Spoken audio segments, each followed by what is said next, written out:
Ladies and gentlemen, this is a goodwill gesture towards the Ancap community. Let's see, I don't have a metaphor for that. Let's just go with that. It's a goodwill gesture towards the Ancaps. I got an Ancap who's come to my video, Axioms, Philosophy in Reverse. His initials, his YouTube handle is FF. And he says, Ancap philosophy builds from axioms in ethics and logic. Alright, there are no axioms in ethics and logic. Okay? If there are axioms in ethics and logic, they're derived from the actual axioms in metaphysics and epistemology. Okay? Ethics and logic doesn't exist. It's just a branch of epistemology. It's just a way of thinking. Logic's just a way of thinking. Logic doesn't exist. Ethics doesn't have axioms. The ethics is built on axioms. It doesn't have axioms. Okay? So, Ancap philosophy builds from axioms in ethics and logic.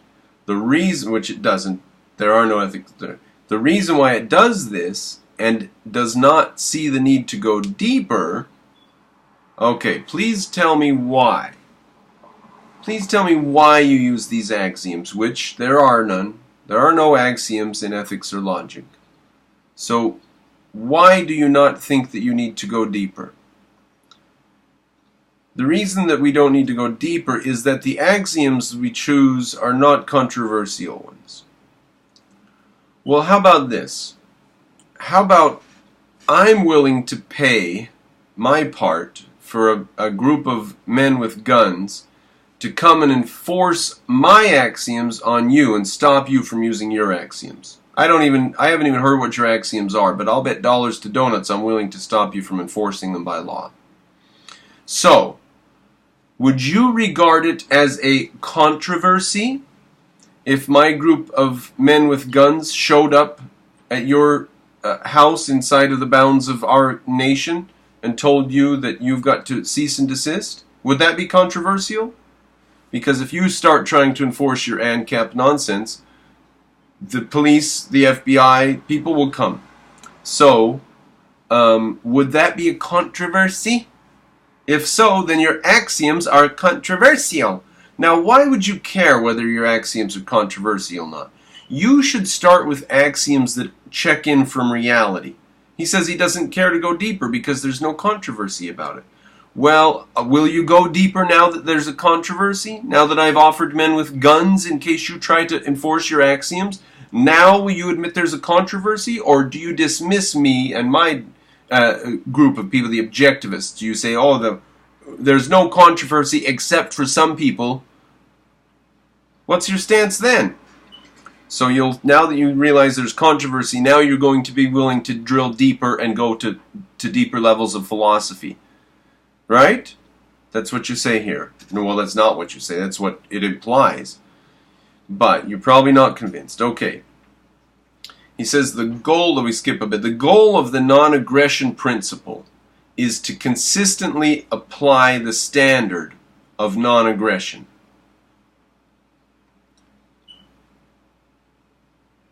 The non-aggression principle is just a principle. The goal of it is to consistently, alright, so that's just word salad. The goal of the non-aggression principle is to consistently apply the standard of non-aggression. No, the goal of Ancaps is to consistently apply the standard of non-aggression using the non-aggression principle. Alright, so let's let it go. Is this goal not sufficiently justified by all the evidence and reasoning that normally gets you to the point where you say hurting people is bad?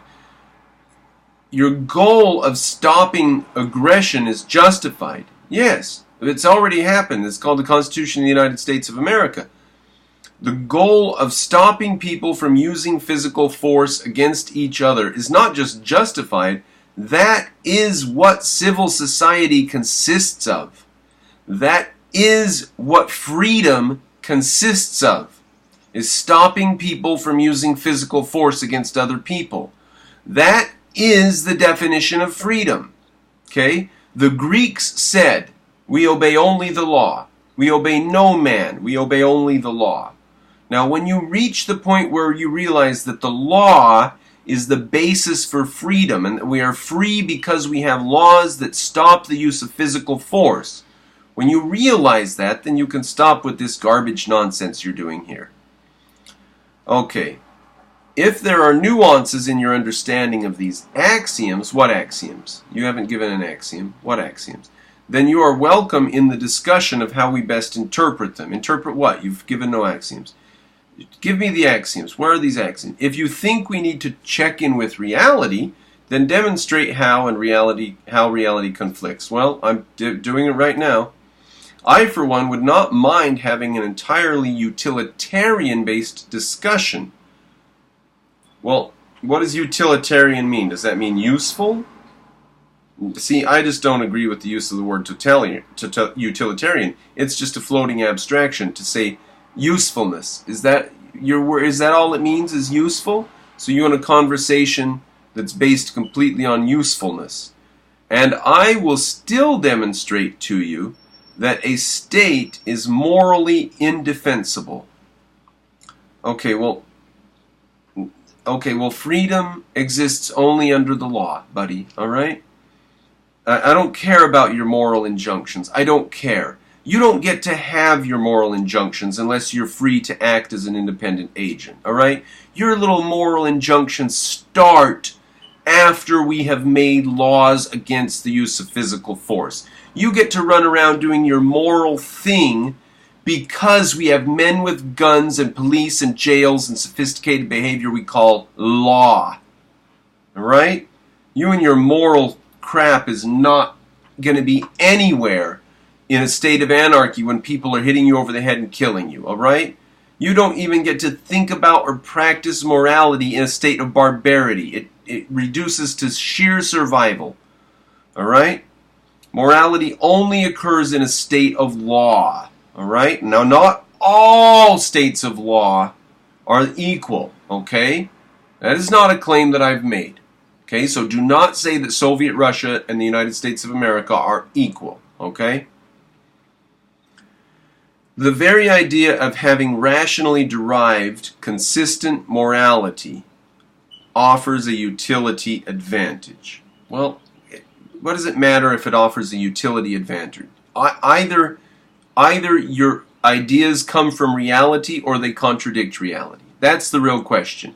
Whether there's utility or it's consistent or if there's an advantage or not, utility and consistency and advantage are all just details that come underneath people who are correct. So the question is, are you going to be correct or not? Are you going to check with reality or not? Stop trying to be consistent and moral and find advantages. Stop that.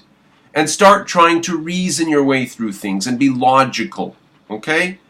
And drop all this floating reasoning to things that aren't tied to reality. Give a definition for what you're talking about. That's the first thing you need to do. You need to start defining every goddamn word that you have. And when a sentence isn't clear to you, stop and define that word. Now go through and watch these videos as I read through these comments, and sometimes I'll read the sentence 5 or 6 times until I have a word defined, until I can define that word. Because the sentence doesn't make sense until every single word is defined. And defined means that you refer to the things in reality that word is supposed to mention or is supposed to come from or refer to.